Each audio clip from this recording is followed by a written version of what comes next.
Nuestro Dios, en este día especial que tú designaste para bendición de aquellos que llegan a conocerte y encontrar el reposo que tú provees para todas las almas necesitadas, nos reunimos aquí en este lugar para meditar un poco en tu sagrado registro.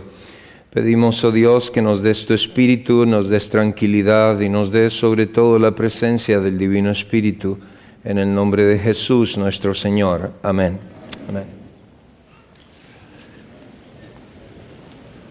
Un cordial saludo a quienes se reúnen en este lugar de adoración y también a todos los que están atentos al programa de hoy, a otros programas también a través de los medios de transmisión virtual. El libro de los Hechos contiene cierta información histórica que da evidencia del cuidado de su autor y también del interés que la divinidad tiene en la historia para el pueblo de Dios, en el desenvolvimiento de ella. Si usted tiene su Biblia allí a la mano, le invito, por ejemplo, a buscar dos aspectos breves a manera de introducción. Uno de ellos está en Hechos, el capítulo 16, el verso 11. Se mencionan tres ciudades a través de las cuales Pablo y sus compañeros viajaron. Son ciudades portuarias: Troas, Samotracia y Neápolis. Cuando usted hace un estudio de los mapas marítimos del primer siglo de la era cristiana, verá precisamente que los navegantes en sus comercios y travesías utilizaban este orden presentado por el escritor, por Lucas. Y en el capítulo número 22, el verso número 28, se nos habla de una conversación entre el centurión romano y Pablo sobre la ciudadanía del apóstol, a lo cual el centurión le dice: yo con grande suma de dinero he adquirido esta ciudadanía. Y el apóstol le dice: pues yo lo soy de nacimiento. Nuevamente, en el siglo I de la era cristiana, el Imperio Romano estaba otorgando con mayor facilidad las ciudadanías mediante ciertas sumas de dinero. Así que esto consta y da evidencia de la relación de cómo Dios también permite que la historia se mueva en relación a sus escritos. Aquí la Biblia destaca un elemento muy especial en Hechos el capítulo 17. También se nos dice que Pablo utilizó a algunos autores griegos para transmitir ciertas ideas. Si usted puede leer allí en Hechos el capítulo 17 y el verso número 28, se nos habla de dos declaraciones donde dice: en él vivimos, nos movemos y somos. Y más abajo del verso dice: porque somos simiente suya. Estas declaraciones San Pablo las tomó de un poeta griego llamado Aratus y las insertó allí.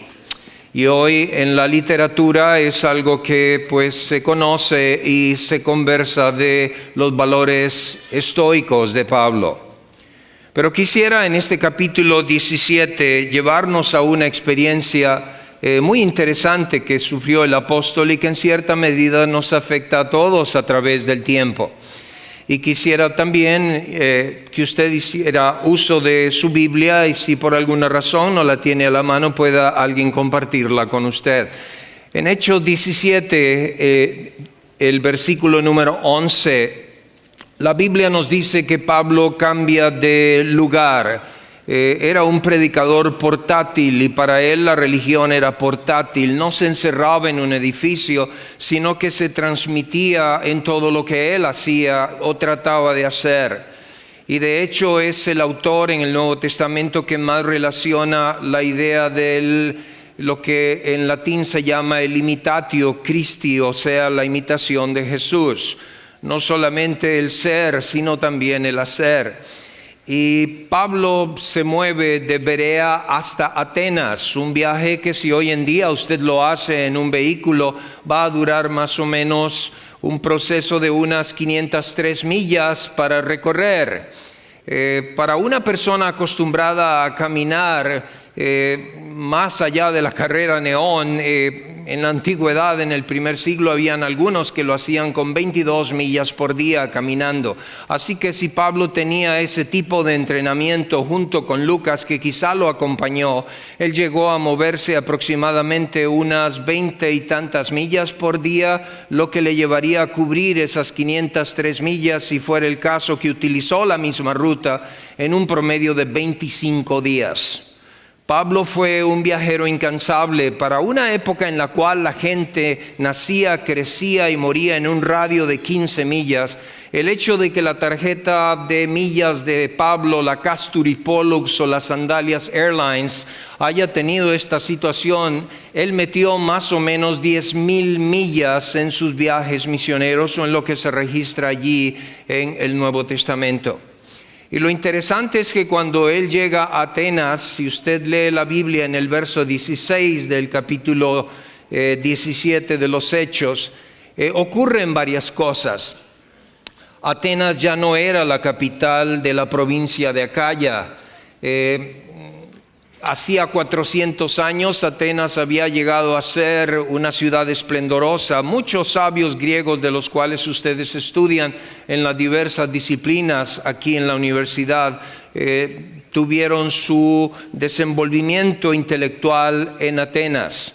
Pero ahora Corinto, en la época de Pablo, era la capital de Acaya. Los romanos buscaban más comercio, buscaban más transmisión de esclavos y buscaban más influencia en el Asia Menor. Así que Corinto era la ciudad ideal para ello y Atenas ya no tenía el esplendor anterior, aunque seguía siendo una universidad, una ciudad universitaria. Seguía siendo reconocida como un centro de estudio. La primera lección que quiero que saquemos aquí es que todo en la vida pasa. La Biblia dice, sécase la hierba, cáese la flor, mas la palabra de Dios permanece para siempre. Y muévete a ese ritmo, muévete al ritmo de la palabra de Dios, porque es lo único que permanece.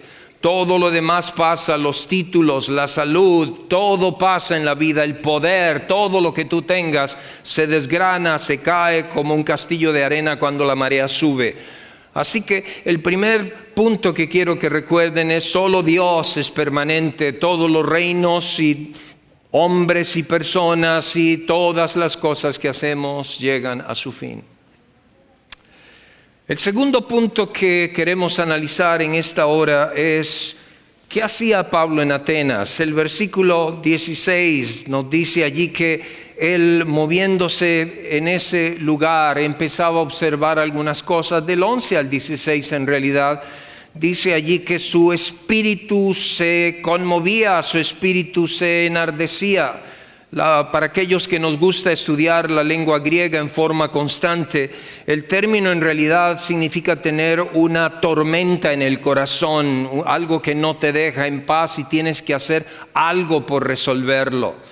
Y me pregunto qué hace Dios todos los días cuando, diríamoslo así en forma figurativa, en forma antropomórfica, Él se despierta y observa nuestro planeta lleno de violencia, lleno de deshonestidad, lleno de inmoralidad, lleno de crímenes, lleno de guerras, lleno de falsos motivos, llenos de deseos de poder no santificados, en fin, con todo lo que los seres humanos tenemos aquí y aquí.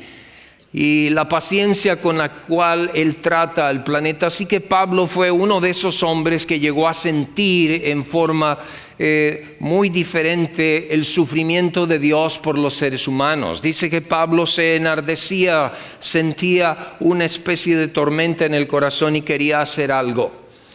Y es a partir del verso 17 donde del Hechos, el capítulo número 17, el versículo número 23, debo decir, si tienes tu Biblia allí. Hechos, el capítulo 17, el verso 23. Habían ocurrido varias cosas ya en los versículos 18 y demás. Los epicúreos, los estoicos y otro grupo de gente había decidido llevar a Pablo hasta el Areópago. Ares, el dios de la guerra de los griegos, y Pagos, una palabra un poco discutida en la lengua antigua de los griegos. Algunos la definen como una roca enorme y otros la definen como un campo más plano. Y de allí se sacó la definición, el campo de Marte. Así que lo llevaron allí porque querían escuchar lo que él tenía para decirles.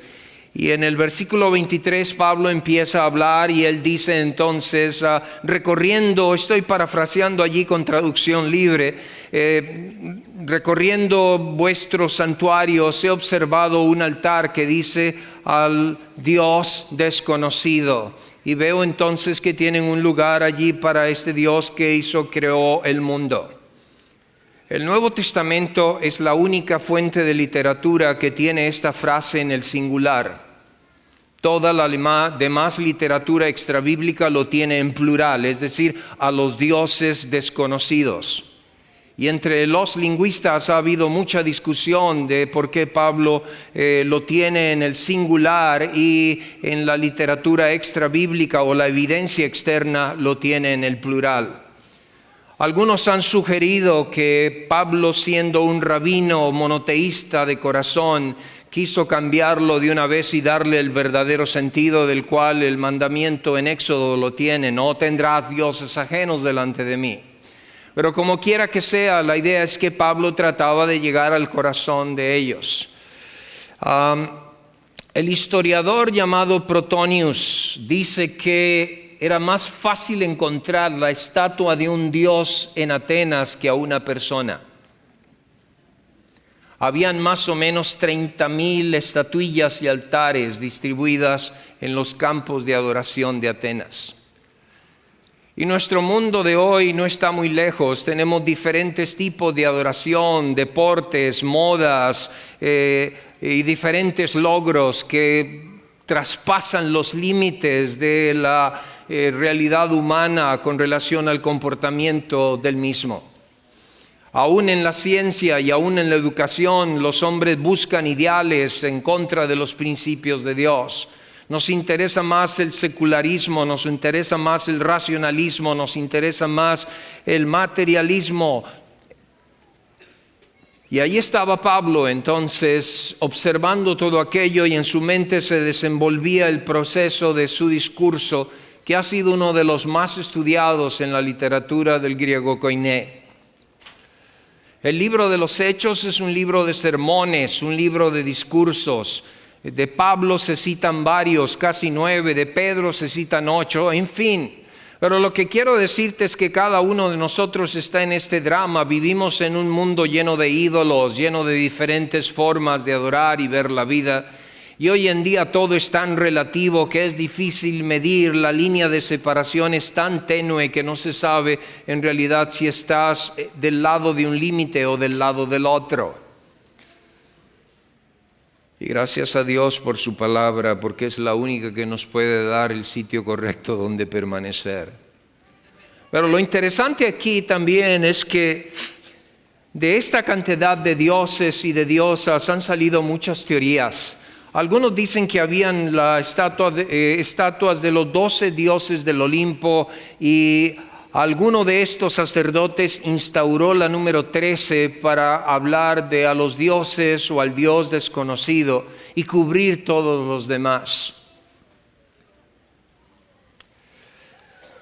Según la agencia de estudios llamada CBN News, es una agencia de noticias, en realidad de estudios cristianos. En el año 2018 declararon que más o menos de los 7 billones de personas que tenemos en el mundo, de los cuales formamos parte, gloria a Dios, estamos vivos todavía. La vida es difícil, sí, es complicada, y parece que entre más años pasan tenemos que avanzar con más lentitud, pero es un privilegio estar vivo.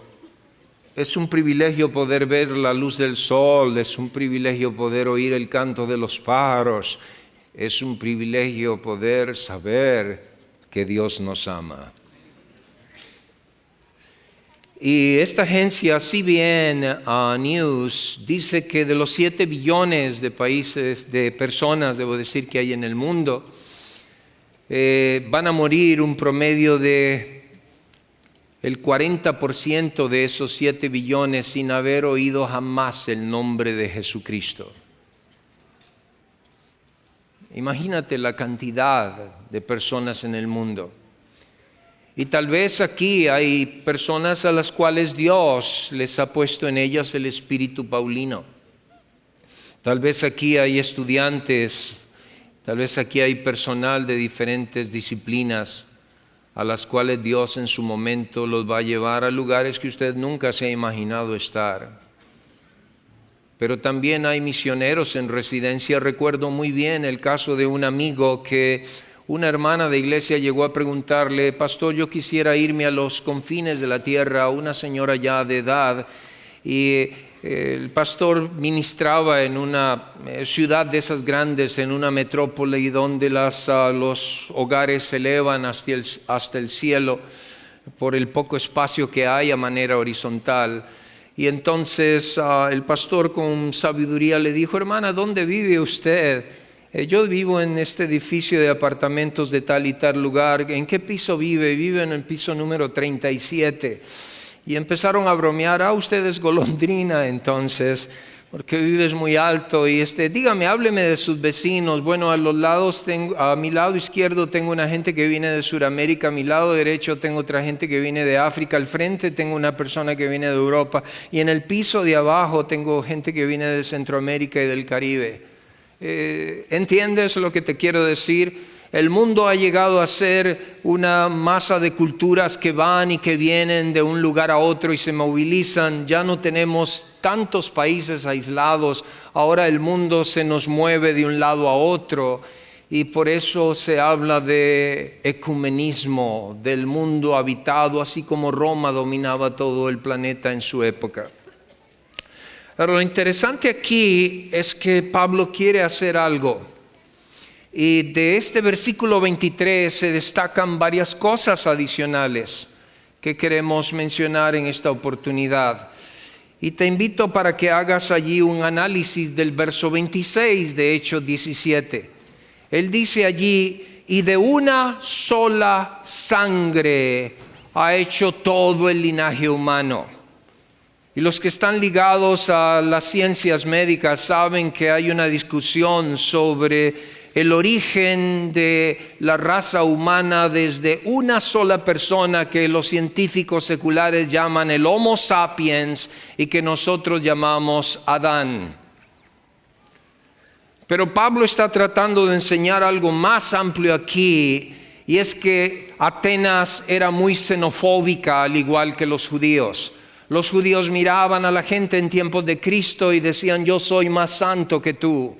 Y los atenienses creían que todas las otras ciudades eran menos sabias y menos educadas que ellos, porque supuestamente Atenas fue fundada en la mitología por los dioses del Olimpo, que dieron entonces el don de la sabiduría a los hombres, y desde allí se fomentó el asunto de las ciencias en esa ciudad. Pero Dios está en contra de la xenofobia. Dios no aprueba la xenofobia. No hay ninguna nación más poderosa que otra en la tierra. No hay ninguna nación que sea mejor que otra en la tierra. Y por eso los rabinos judíos escogieron el mensaje del sábado para decir que todos somos Am Haaretz, o sea, ciudadanos de la tierra. Y en el sábado todos los seres humanos levantan sus ojos al cielo para reconocer al Creador que hizo los cielos y la tierra. Nos vemos en forma horizontal. Y la cruz también nos ilustra esa misma idea. La cruz en su palo vertical nos dice que Dios miró a la tierra en su Hijo, pero que también los hombres pueden mirar a Dios hacia el cielo, y que el abrazo de Dios del palo horizontal de la cruz nos abraza a todos.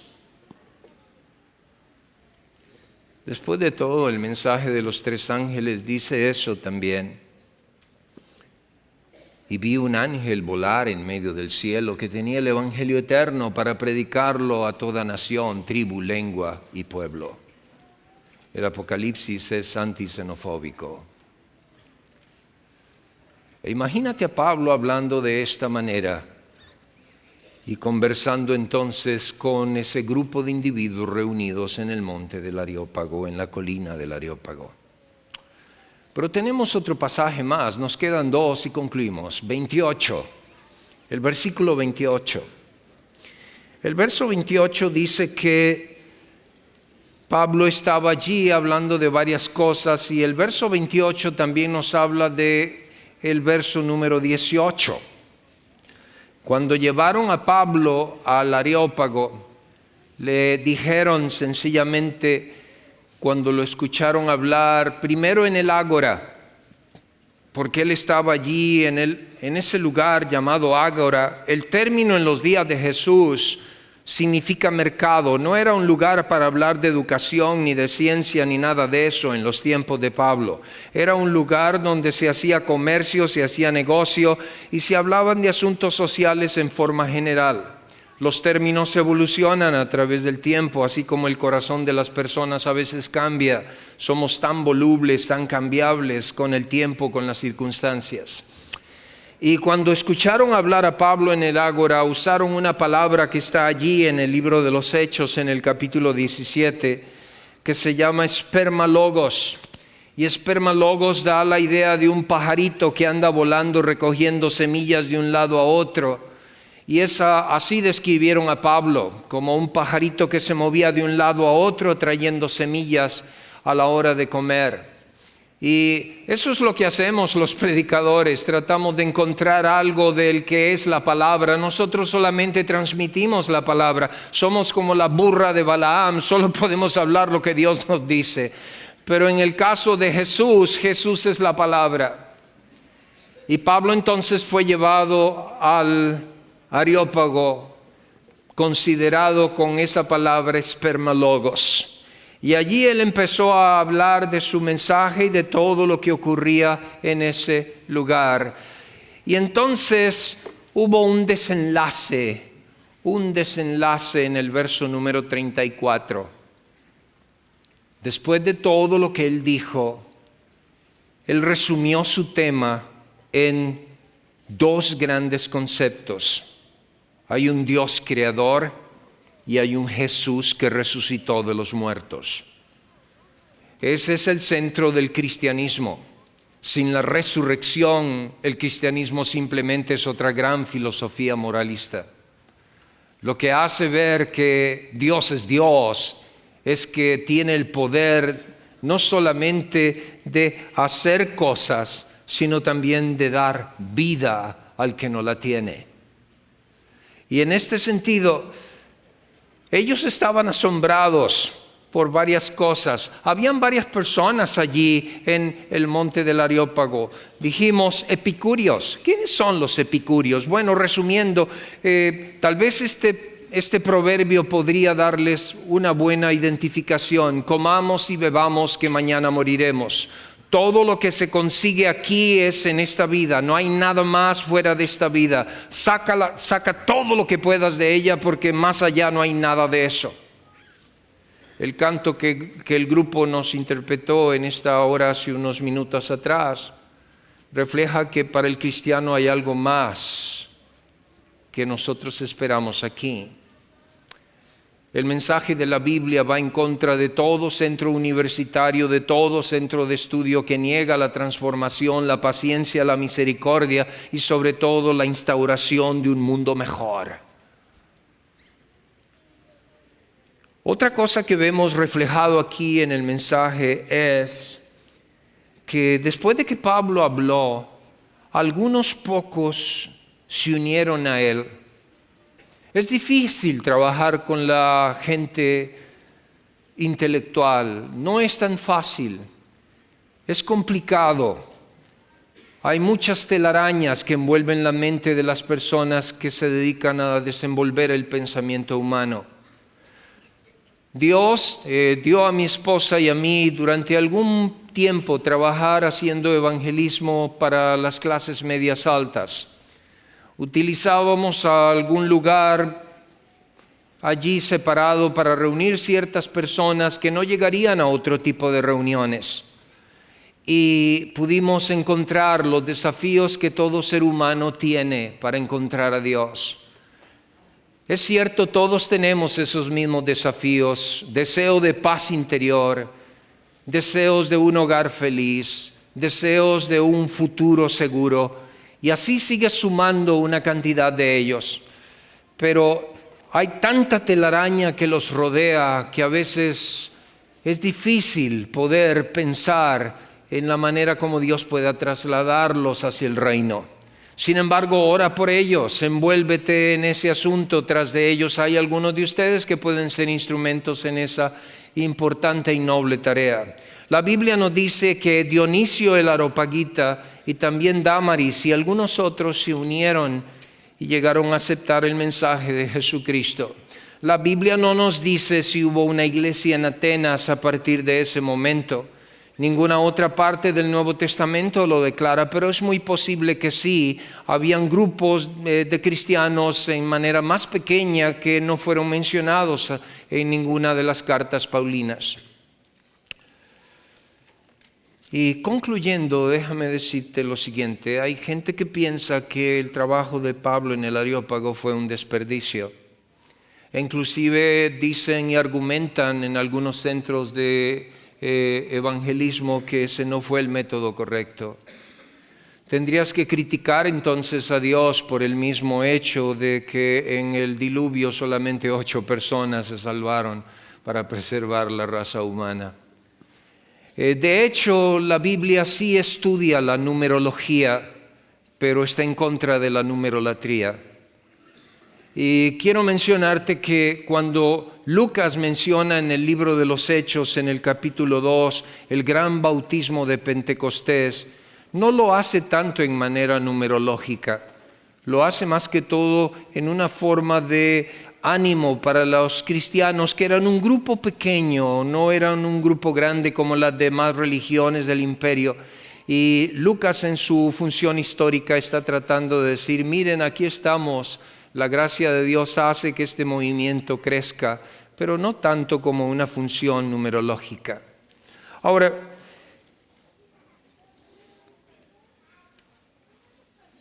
quisiera decirte algo. Hace un tiempo atrás, una de mis hijas, la menor, ella es enfermera, trabaja en el área de oncología, así que tiene que ver muchas situaciones difíciles. Su esposo es capellán.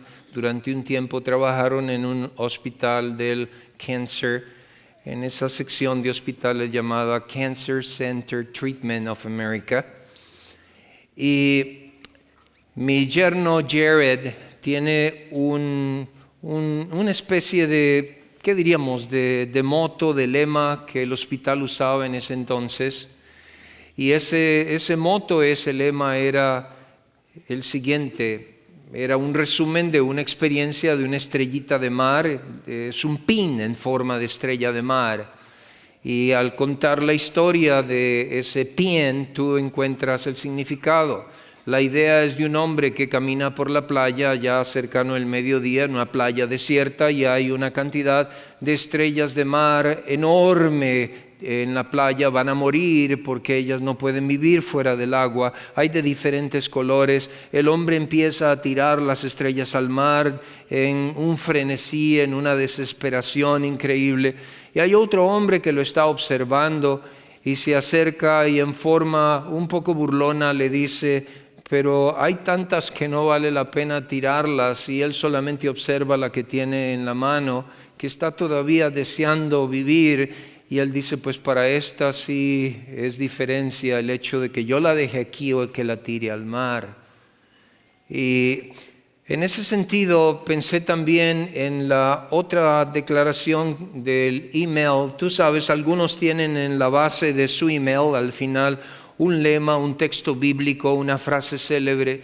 Y mi otro yerno, que es administrador de capellanes en uno de los hospitales del sistema adventista de la Florida y que se dedica al área administrativa ahora. Él tiene en sus emails, cuando me escribe, dice: para algunas personas tú eres simplemente algo similar a nada en el mundo tan grande. Lo estoy tratando de parafrasear porque tiene otra construcción gramatical. Y al final dice: pero para algunas personas tú puedes ser el único mundo que ellos necesitan. Así que en este sentido vemos que Pablo tocó pocas personas allí, pero ellas recibieron el mundo de Jesús en su vida.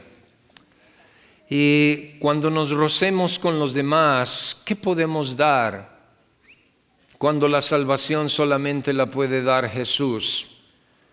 No somos chamanes ni talismanes para traer bendición exclusiva a otras personas, pero sí podemos dar lo que tenemos.